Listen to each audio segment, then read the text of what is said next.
নমস্কার, আশা করি আপনারা সবাই ভালো আছেন। একটা নতুন ব্লগ নিয়ে চলে এসেছি। আমি কিন্তু রেডি হয়ে গেছি আমার বোনঝির বিয়ের জন্যে। এই যে শাড়িটা আমি পরেছি সেটা কিন্তু আমার বিয়ের শাড়ি। ডিরেক্টলি চলে এসেছি বিয়েবাড়িতে। বিয়েবাড়িতে এসে দেখি অলরেডি বোনঝি রেডি হয়ে গেছে। সেই ফাঁকে আমরা কয়েকটা ফটোও তুলে নিলাম বোনঝির সাথে।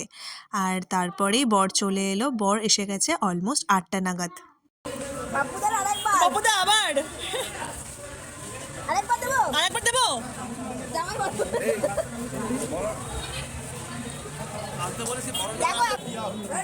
হ্যাঁ হ্যাঁ হ্যাঁ আছে আছে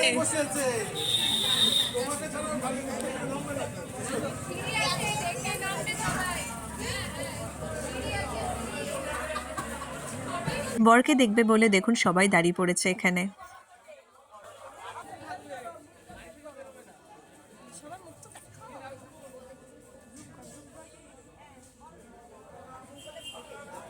আমাদের নতুন জামাই চলে এসেছে আর জামাইকে অলরেডি বরণ করতে শুরু করে দিয়েছে বুলাদি। বুলাদি বরণ করে তারপরে ঘরে নিয়ে আসবে। আর ঘরে নিয়ে আসার জন্য দুই জামাই গেছে তাকে ওয়েলকাম জানাতে।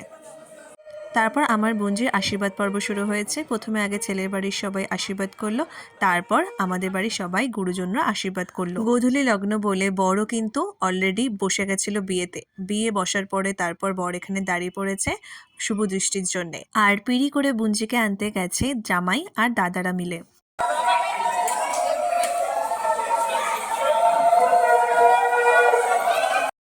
আর ওই দেখুন আমার বুঞ্জিকে নিয়ে আসে পাপ্পুদা, সুমন, পাপাইদা আর জিজু মিলে।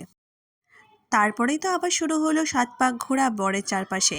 বরকে পুরো ঘুমটা দিয়ে রেখেছে, বর যাতে বউকে একদম দেখতে না পায়। তো সেই সুযোগটাই নিয়েছে আমার বুনজি। ও তো ভীষণ ভয় পাচ্ছিল, মাঝে মাঝে পান পাতাটা সরিয়ে দিচ্ছিল ভয়ের চোটে। তাই জন্যে মুখ ঢাকাতে একটা সুবিধাই হয়েছে। সেই তো আরেক মজার ব্যাপার, শুভদৃষ্টির আগেই বউ খুলে দিল পানের পাতা। তারপরে হঠাৎ করে মনে পড়ে গেল এখন তো পান পাতা খোলার টাইম নয়, আবার পান পাতা দিয়ে দিল দেখুন।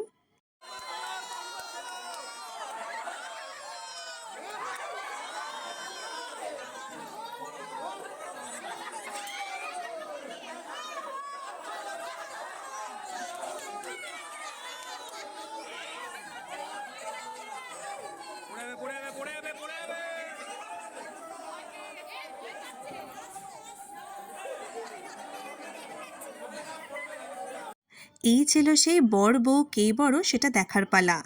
এটা আসলে একটা মজার খেলা।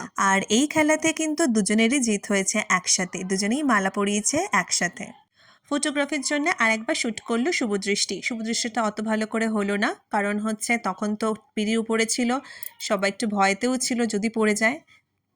আমার এই বুঞ্জি আর আমাদের নতুন জামাইয়ের ১৪ বছরের প্রেম আজকে পূর্ণতা পেল। এটা একরকম বনবাসে এক যুগ কাটানোর মতোই কিন্তু। বুঞ্জি আর নতুন জামাই এখানে বিয়েতে বসেছে আর আমরা সেই ফাঁকে চলে গেছি যেখানে স্টার্টার সেখানে। স্টার্টার খেতে গিয়ে দেখি মা মাসিরা সবাই এখানে বসে বসে স্টার্টার খাচ্ছে আর কফি খাচ্ছে। আর দেখুন সবাই এক রকমের ট্রেন্ডেরই কিন্তু শাড়ি পরেছে। এটা কিন্তু প্রিপ্ল্যান ছিল। তার সাথে এখানে বাবনদাও বসে আছে, বাবনদাও কিন্তু ম্যাচিং করে মাসিদের মতোই পাঞ্জাবি পরেছে। আজকে স্টার্টারে ছিল কফির সাথে সাথে কর্ন মশলা আর ভেজ বল। আমরা স্টার্টার খেয়েই চলে এসেছি একদম বিয়ের মণ্ডপে। বিয়ের মণ্ডপে এসে দেখি তো বরের ঘুম পেয়ে গেছে। এই বিয়ের কয়দিন যা ধকল যায় এটাই স্বাভাবিক ব্যাপার।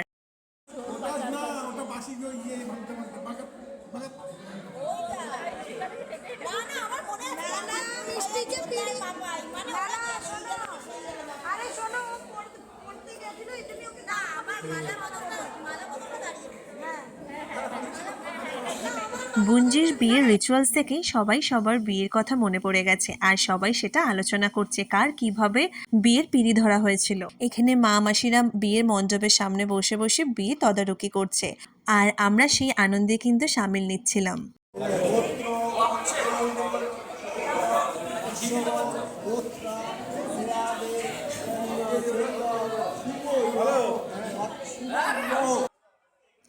এই সেই মুহূর্ত যেই মুহূর্তে প্রত্যেকটা মেয়েরই একটা আলাদা ইমোশনস কাজ করে। এই দিনটার জন্যে বা এই সময়টার জন্যে কিন্তু প্রত্যেকটা মেয়ের অনেক এক্সপেকটেশন থাকে যে তাকে সিঁদুর পরলে কেমন লাগবে, তারপরে কেমন লাগবে, কিভাবে তাকে পরাবে, সব কিছু একটা আলাদা মনের মধ্যে একটা অনেক প্রশ্ন জাগে। আর এই মোমেন্টসটা কিন্তু সব থেকে স্পেশাল অ্যান্ড ইমোশনাল মোমেন্ট। যারা বিয়ে করেছো তারা হয়তো জানো যে এই মোমেন্টসটার ইম্পর্টেন্স কতটা। দেখুন আমার বোনজিকে কি সুন্দর লাগছে সিঁদুর পরার পরে। এই একটা নতুন রিচুয়ালস আমি দেখলাম বিয়েতে। এই বিয়েতে কিন্তু ৭ পাক ছিল না। ৭ পাকে ছিল হচ্ছে আমরা সামনে কুলো, শ্রী, পান পাতা নিয়ে যাব আর আমাদের পেছন পেছন বর আর বউ আসবে। আর আমাদের সাথে সাথেই বর বউ কিন্তু ৭ পাক ঘুরবে। আমি এই প্রথমবার কোনো স্ত্রী আচারে যোগদান করলাম। কোনো বিয়েতে এরকম স্ত্রী আচার আগে তো মাকেই দেখতাম করতে, আর এইবার আমি বিয়ের ১ বছর পরেও সেই চান্সটা পেয়েছি। বলো সবে এক পাক হলো না দুপাক হলো না এক পাক দুপাক সবে একটা হয়েছে। হ্যাঁ সবে একটা হয়েছে, একটা ওম স্বাহা একটা। আরে আমার ক্যামেরা রেকর্ড হচ্ছে। স্বাহা স্বাহা।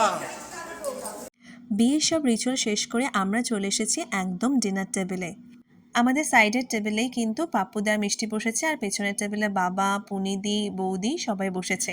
আর আমি বসেছিলাম বৌদি, সুমন আর ওমের সাথে। আর বিয়ে বাড়িতে তো খেতে বসলেই একটা কথা প্রথম মনে পড়ে, সেটা হচ্ছে টেবিলে রাখা যে মেনু কার্ডটা একবার ছট করে দেখে নিলাম। আর আজকে ক্যাটারিং করেছিল অদিতিস কিচেন। ফার্স্টেই চলে এসেছে egg devil with special sauce. Suman তারপরে চলে এলো বেবি নান আর দুধ ফুলকপি। টেস্টটা কিন্তু ভালোই ছিল। তারপরে এসে গেল রাইস আর গরম গরম ভেটকি মাছের পাতুরি। পাতুরিটা ভালো হয়েছে বলেছি বলে আর একটা পাতুরি দিয়ে চলে গেছে। এই দেখুন পাতুরি। আমার সাথে সাথে সুমনও এখন পাতুরি খেতে শুরু করেছে, আর একটা ওকেও দিয়ে গেছে একটা। তারপর ছিল ফ্রাইড রাইস আর চিকেন কষা, আর শেষ পাতে ছিল চাটনি, পাঁপড়, মিষ্টি আর সন্দেশ, আর আমার পছন্দের অরুণের ক্রিসমাস আইসক্রিম। তাহলে আজ এইটুকুনি থাক, আবার দেখা হবে আমার নেক্সট ব্লগে। টাটা।